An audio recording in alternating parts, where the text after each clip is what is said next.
So let's have a look at the costs of inflation. Why is it inflation is considered to be too bad? I mean, a lot will depend on the original cause of inflation, and we'll come back to that in a minute. But firstly, what we can say is that inflation redistributes income between groups.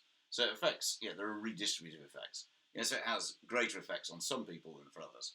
So in particular, we can say that people who are on fixed incomes, they're going to lose out. So if you're on a fixed pension or you're living off your savings, then as prices rise, in real terms, the value of that saving is reduced. Or if you're on a low-paid job, and you've got no trade union, then you're likely to lose out. And often these groups then are low-income groups for the most part. So therefore, what we can say is that inflation tends to have relatively regressive effects. It's likely to worsen inequality, other things being equal. And we said before that inequality potentially isn't necessarily a great thing. A third thing will happen is that there will tend to be something called fiscal drag. So it's good for the government, but what happens is that as people's nominal incomes rise, so suppose I get a pay rise from 40 to 45, 44,000 pounds. But let's suppose at the same time there's 10% inflation. In real terms, my income is the same. My income's gone up by 10% and inflation is also 10%, so in real terms my income is the same. But it might be that increase in my nominal income pushes me into a higher tax bracket. So instead of paying 20%, I now pay 40%. So therefore the government takes more of my money. So firstly, people on fixed incomes, they tend to lose. So we, given that those people tend to be low income groups, we don't necessarily like that. Secondly, there are macro effects of inflation. So firstly, what we can say is that we know that inflation means that there is an increase in the price level. That's potentially going to decrease your international competitiveness.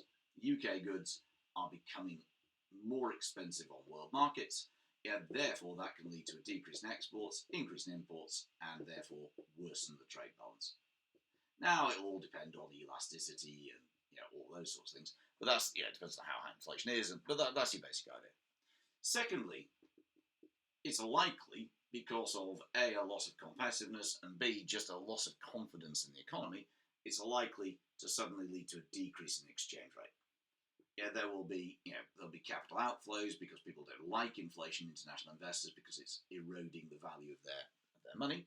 And we know that exchange rates, a decrease leads immediately to an increase in import prices, which worsens inflation, drives up cost of living, damages firms' profitability, and so on. So that's relatively undesirable as well. And thirdly, we can say that it's going to damage confidence. It's harder to forecast the future. Businesses don't know what's going to happen, and that's likely to decrease investment and also decrease foreign direct investment. And that's just demand pull inflation. Suppose there's cost push inflation, then this happened at various points in the UK economy. If we take number 4, there is a risk of stagflation, where you have stagnation and inflation at the same time, when there's cost push inflation. So what you've got is a situation, something like this, where there's some sort of oil shock, which causes a big increase in firms' costs, which creates inflation. The price level is pushed up. But because there's no demand, all that's happening is that the cost of everything is more expensive, the cost of petrol is more expensive, the cost of raw materials is more expensive. It actually causes a decrease in GDP. So you have both rising inflation and rising unemployment at the same time. And a third set of effects is just they're kind of microeconomic effects, really. That look at kind of things like the efficiency of the market system. So it's hard for consumers